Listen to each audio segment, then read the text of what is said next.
Let's talk about graphing on the coordinate plane. There's a lot of vocab with the coordinate plane, so let's start filling out our notes. I have a couple markers here just to make my notes a little more interesting. The coordinate plane is also called the Cartesian plane, and that is because the coordinate plane or the Cartesian plane was kind of developed by a mathematician named René Descartes. He was French. He didn't wear sunglasses, but I think it still looks pretty awesome. In the 17th century, so the 1600s. So you'll hear both the coordinate plane and the Cartesian plane. They mean the same thing.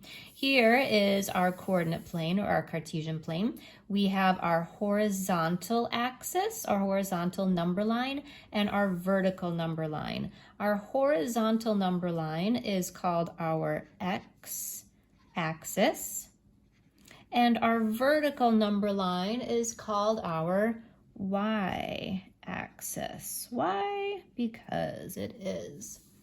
There we go. And our center point where they cross is called the origin because we start counting at the origin. We originate there. And our coordinate plane or our Cartesian plane is broken up into 4 quadrants, 1, 2, 3, and 4. This is the first quadrant that we usually deal with because it has all positive numbers, and we call this quadrant 1, but we like to do Roman numerals with it. I don't know why, it's just the way it is. So you'll see quadrant 1, or in Roman numerals, it looks like an I. Quadrant 2, we're going to do like a C. Quadrant 2 is this one right over here. So quadrant 2 or II. And then we're going to go around, continue out here. Quadrant 3 is III. And last but not least is quadrant 4, IV. So that is how we label them.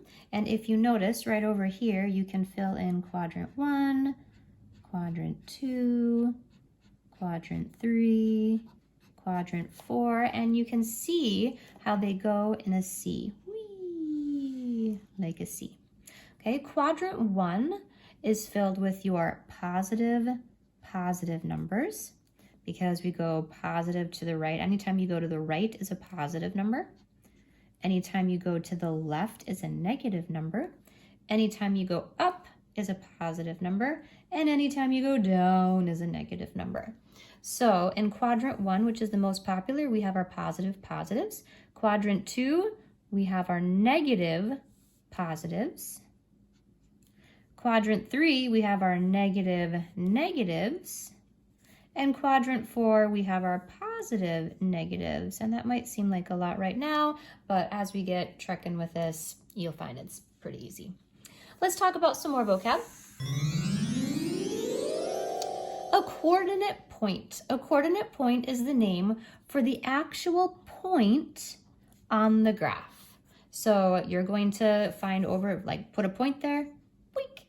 That's called the coordinate point. I kind of think of this as the house. This is the little house. This is where it lives. The ordered pair, this identifies the location of the point. Where does it live? I think of this as the address of the house. It helps you find where the house is. So the ordered pair tells you where the coordinate point is located. Now, coordinates are just, because we talk about them with coordinate point, coordinates are just numbers in an ordered pair. There's an x-coordinate, and that tells you if you're going to the right or the left and how many steps you're going. And there's a y-coordinate, and that tells you if you're going up or down and how many steps you're going up or down. A lot of times people like to think of this as a plane.